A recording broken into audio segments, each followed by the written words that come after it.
Olá! Hoje eu vou falar sobre fim de ano, dezembro. Dezembro que é um mês de festa, né? De festividades, de encerramento de ciclo, encerramento de um ano que provavelmente teve uma certa expectativa.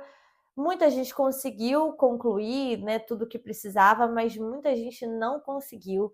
Tinham várias metas e não conseguiu realizar, de repente, nem metade delas. Porque se você conseguiu realizar metade de todas as suas metas que você colocou, olha, já é um grande passo. Não fique tão angustiada e tão melancólica em relação a isso, tá? A segunda angústia é, caramba, fim de ano chegando, tá se aproximando do momento festivo, de encontro de família. Muitas vezes as famílias não são unidas, não são tão bacanas. As pessoas aproveitam esse momento para fazer todo tipo de cobrança possível e imaginável em relação a você e você fica já com aquela angústia, com aquela ansiedade, porque sabe que algum problema pode acontecer ali no momento que era para ser um momento de união, de amor, de carinho, e que muita gente consegue, tá? Só que tem gente que não consegue. Eu costumo dizer que essas festas de fim de ano, elas são muito comerciais, tá? Não deveriam ser, poucas pessoas realmente focam no que é importante, focam no verdadeiro sentido do Natal e até mesmo como, né, o verdadeiro sentido do encerramento desse ciclo, desse ano, para começar um novo que garante mais esperança, mais expectativa, né, de você conseguir colocar em prática coisas que você não conseguiu colocar antes. Enfim, eu sei também que muita gente fica triste nessa época de ano, porque não tem com quem comemorar, muitas vezes está até fora do país natal, e aí, né, não tem tantos amigos ainda nos outros países. Eu, por exemplo, eu sou do Brasil, não, mas eu moro aqui em Portugal. Então, é uma época do ano que, para mim, é claro que eu gostaria de estar com toda a família reunida, mas hoje eu tenho a felicidade de conseguir passar com meu marido, com meu filho, tenho a felicidade de ter alguns amigos muito bacanas, né? Eu falo que são os poucos e bons, e esses poucos e bons, eles são, para mim, o suficiente, e eu fico muito feliz.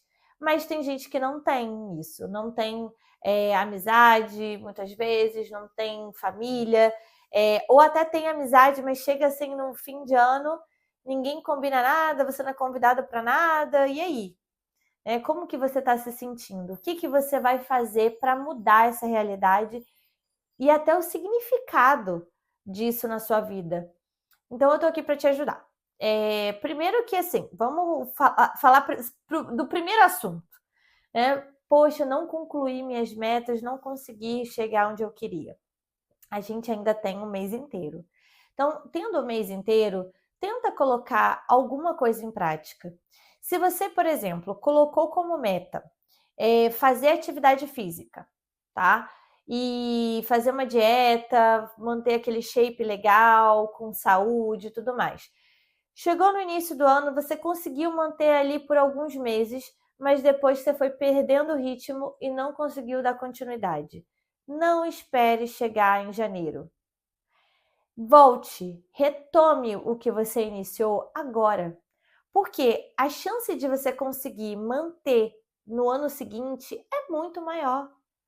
As pessoas têm a mania de achar que toda segunda-feira ou então todo início de ano é o momento de começar algo ou de recomeçar algo. Eu diria que todo dia é uma oportunidade. Até porque o nosso corpo não entende essa questão de data, de mês, de ano.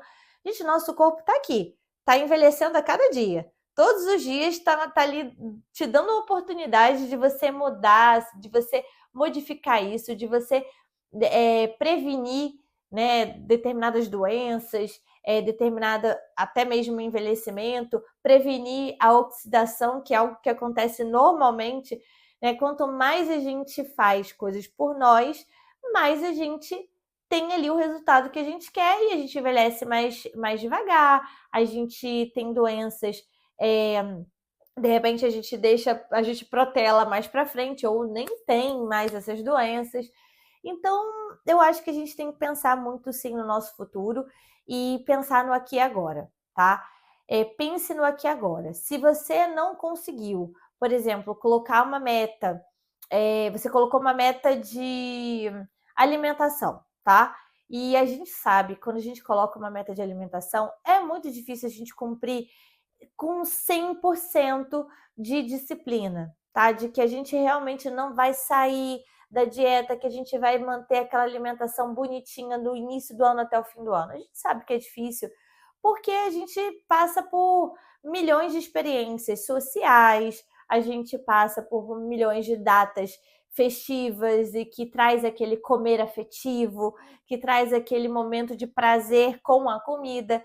E é claro que se a gente pensar que um dia a gente botou tudo a perder, mas no dia seguinte ou até no mesmo dia você consegue fazer uma atividade, fazer alguma coisa para minimizar aquele prejuízo, já é ótimo, já é maravilhoso.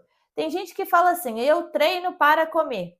Pois é, eu acho que eu sou uma delas. Eu treino para comer, porque eu sei que eu amo comer, eu faço sim dieta durante a semana, mas chega no final de semana, parece que eu quero me presentear, né, com esse prazer, que é um prazer momentâneo, a gente sabe, mas comida é algo que eu tenho, né, como fonte de prazer desde sempre, desde que eu me entendo por gente. Então, eu preciso treinar todos os dias. Eu, às vezes, dou um descanso de uma vez na semana, às vezes nem isso. Dou descanso da musculação, mas eu sempre vou lá fazer um cardio para poder comer sem culpa, para poder ficar tranquila, para poder ter ali um momento de felicidade, né? Sabendo que a nossa vida ela depende muito das nossas atitudes diárias. Então, se eu quero, né, ser uma idosa que levanta bem da cama, sem precisar de uma bengala, sabe, sem precisar de uma cadeira de rodas, que eu vá conseguir ter autonomia até o fim da minha vida. Nossa, acho que esse é o meu maior, eu acho que é a maior meta de vida que eu tenho. É não depender de outras pessoas para, por exemplo, trocar minha fralda. Gente, eu espero nem precisar usar fralda.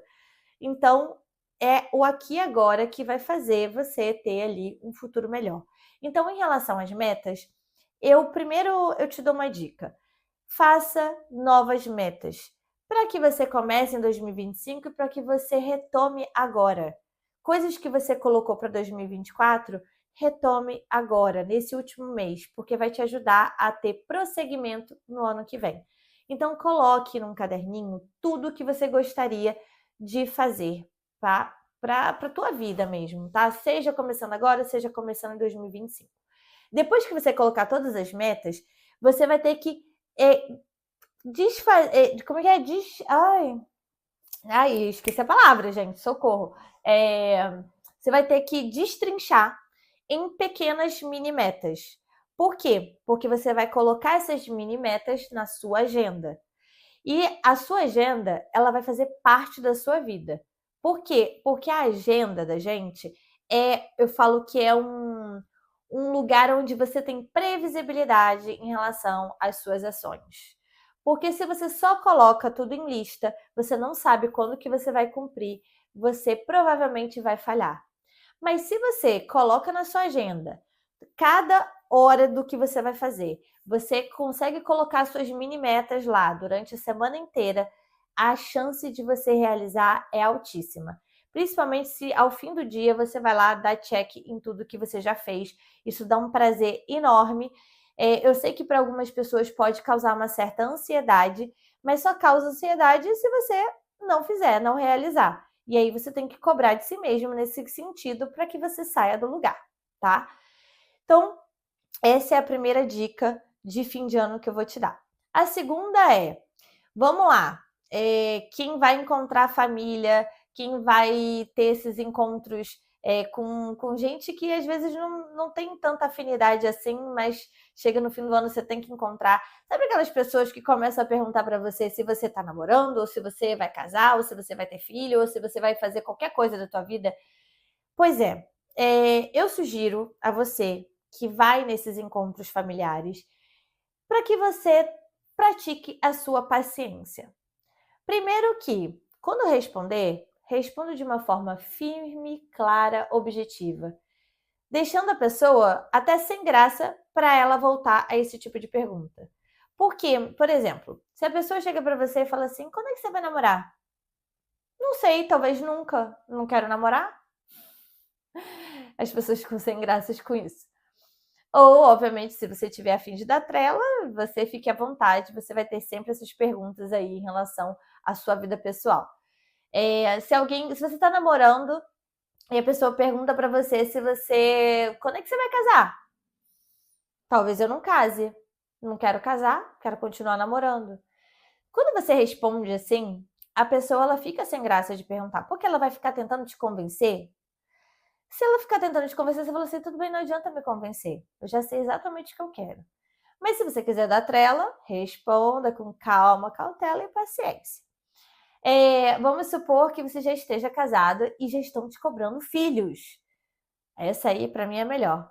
E aí, quando é que vamos ter um filhinho, né? Um bebezinho na família? Aí você pode falar: olha, talvez nunca, porque eu não quero ter filho. Pronto, já corta. Já corta por quê? Porque a pessoa não vai ficar ali perdendo o tempo dela tentando te convencer de que ter filho é bom. Mas se a pessoa é chata a esse ponto, ok, espírito natalino, tenha cautela, calma e paciência. Olha, geralmente, eu falo que quando a gente tem paciência e quando a gente tem uma comunicação assertiva, as pessoas, elas vão... Primeiro que você vai inibindo delas fazerem perguntas que são constrangedoras e que só cabe a você, só cabe à tua vida. E segundo, que você está praticando algo que é muito legal para o seu desenvolvimento espiritual. Porque assim, eu sei que eu já falei algumas vezes lá atrás sobre você ser um pouco mais combativa, mas eu acredito que a gente está aqui na Terra, a gente está aqui nesse mundo para se desenvolver. A gente não está aqui à toa. A gente veio para desenvolver determinadas questões que às vezes são importantes da gente desenvolver, sim. Tem gente que tem paciência até demais, que às vezes acaba ultrapassando o limite e fazendo até papel de trouxa. Não é o que eu quero aqui para você, tá? Se você é essa pessoa que se acha trouxa, muitas vezes, é o momento de você começar a dar limite para as pessoas, a falar não para as pessoas, a dizer mais sim para si mesma. É o momento de você transformar um pouco essa ideia, o que é ótimo, tá? Agora, se você não é essa pessoa, se você é uma pessoa que tem facilidade em dizer não, tem uma facilidade em colocar limite, também exerça a sua paciência e fale com as pessoas de forma calma, tranquila, dê respostas a elas, porque muitas vezes elas estão querendo só conversar. Eu acho, inclusive, que essas pessoas que estão na família ou que não são da família, que chegam cobrando esse tipo de coisa de você, geralmente são pessoas que às vezes não têm assunto. Não tem assunto, querem só puxar um assunto. Então, se querem só puxar um assunto, você pode dar uma corda ali, conversar um pouco, puxar um assunto com a pessoa. Pergunte sobre ela, como é que ela está. Pergunte sobre a vida dela. Se você sentir que você está virando foco de atenção ali, vira isso, vamos transformar isso, vira o jogo para a pessoa. Comece a perguntar dela, da vida dela, o que ela quer fazer. Deixe ela também nessa situação. De repente é isso que ela quer também, conversar com você. As pessoas são carentes, as pessoas estão muito carentes. E eu vejo que cada vez mais a gente tem entrado nesse mundo da impaciência, da aceleração. A gente esquece um pouco de parar para ouvir, para ter uma escuta ativa, para se interessar pela vida do outro. As pessoas estão cada vez mais individualistas. Então aproveite esse fim de ano para exercer um pouco do contrário. Agora, né, você vai encontrar pessoas muito tóxicas e principalmente dentro da família. Você não é obrigada a conviver com gente tóxica, você não é obrigada a ficar em situações que te deixam chateadas, tristes e magoadas. Então, assim, não tem que vivenciar isso. Então, se você tem alguém que é muito tóxico na sua família e essa pessoa você sabe que vai fazer diferença até no teu humor, então aproveite para não ir, para não encontrar essa pessoa. Porque você não tem obrigação também de encontrar pessoas que não te fazem bem. E gente tóxica a gente tem em todo lugar. Amizade é mais fácil da gente desfazer, família não. Então, se a gente tem que aprender alguma coisa ali, que seja exercitando a paciência, a forma que você recebe as coisas, de repente praticar ali uma pedra cinza. Sabe o que é a pedra cinza, né? É você ouvir, concordar e não rebater, deixar a pessoa falar, deixa a pessoa falar e não absorver aquilo. Porque o mais importante é você não absorver, não pegar isso para si. Se você ainda não tem capacidade de não absorver, então não esteja com essa pessoa, não converse com essa pessoa e se tiver que faltar ao encontro do Natal, falte e vá fazer alguma coisa que te dê mais prazer, né? Mesmo que seja ficar sozinho. E em relação às pessoas que ficam tristes, em relação a não ter mesmo alguém para compartilhar esse momento, eu falo para você que é o momento de você entrar no autoconhecimento, no autoamor, na automaternagem, né? De você realmente se acolher. Se acolha. Se acolha, entenda por que você está passando por esse processo. Se o que você tem é uma solidão, se você não tem realmente pessoas, se você não tem pessoas em volta de você, ou por quê? Por que acontece isso? Será que tem a ver com atitudes que você toma no dia a dia? Será que você afasta as pessoas de você? Será que simplesmente não tem a ver com isso? Simplesmente é porque a sua família já não existe mais? Porque tem famílias que são muito pequenas. Hoje em dia, principalmente, as pessoas não estão tendo filhos, né? Então, às vezes a família é pequena, as pessoas vão indo embora, partindo para outro plano espiritual, e você se vê ali de família um pouco sozinha. Mas eu falo que os amigos, na verdade, são a família que a gente escolhe. Então, cultive amizade, cultive relacionamento. Entenda por que às vezes você não consegue cultivar uma relação. Se você está fechada para isso, se você olha só para si, se você não tem empatia, não tem um olhar para o outro, né, de compaixão, de vontade de estar junto, de cultivar a relação mesmo, né, de ser recíproca. Porque tem gente que não sabe ser recíproca, tem gente que não sabe se relacionar. E aí, se você não tomar um primeiro passo, às vezes você não vai ter ninguém realmente para compartilhar nada. Então, para você que passa por esse momento de melancolia, de angústia, de tristeza, eu indico que você comece um caminho de autoconhecimento para você entender qual é a sua parte aqui no mundo, o que você precisa fazer para melhorar suas relações e até para fazer boas amizades. Para você que mora fora do país, por exemplo, se você é brasileiro e mora em algum outro país, seja na Europa, seja nos Estados Unidos, principalmente países que são mais frios em relação às pessoas, que as pessoas elas são mais individualistas, elas são muito mais elas formam os próprios grupos e não deixam mais ninguém entrar. Eu sei que isso pode acontecer. Por exemplo, eu morei 1 ano em Curitiba.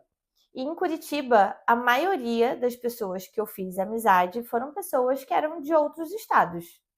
Porque o curitibano, ele, apesar de ter conhecido alguns muito bacanas, muito legais mesmo, receptivos, eles não são muito de convidar você para ir para casa deles, para entrar no universo deles. Às vezes é aquele encontro que é mais superficial e demora um tempo para que eles criem um certo vínculo com você. Na Europa não é diferente. Inclusive, eu acho que Curitiba é assim justamente por ser um lugar frio, por ser um lugar onde as pessoas ficam mais em casa, né? Ficam mais recolhidas, e além disso, por terem também uma influência de outros países, como aqui a Europa. Aqui também, eu acho que com exceção de Portugal, porque Portugal tem muito brasileiro, tem muita gente de fora, e também os portugueses são muito parecidos com os brasileiros em determinadas questões, eu acredito que aqui a gente não tenha tanta dificuldade, mas não deixa de ser também um pouco do estilo de Curitiba. Então, se você quer fazer amigos, você precisa tomar também iniciativa para isso. E para você fazer amizade, você precisa ter reciprocidade, você precisa também ter empatia, você precisa se doar de alguma forma e tem que valer a pena, porque não adianta você ter amigo só por ter, né? Pessoas que não têm nada a ver com você, pessoas que não pensam nem parecido com você, não faz sentido.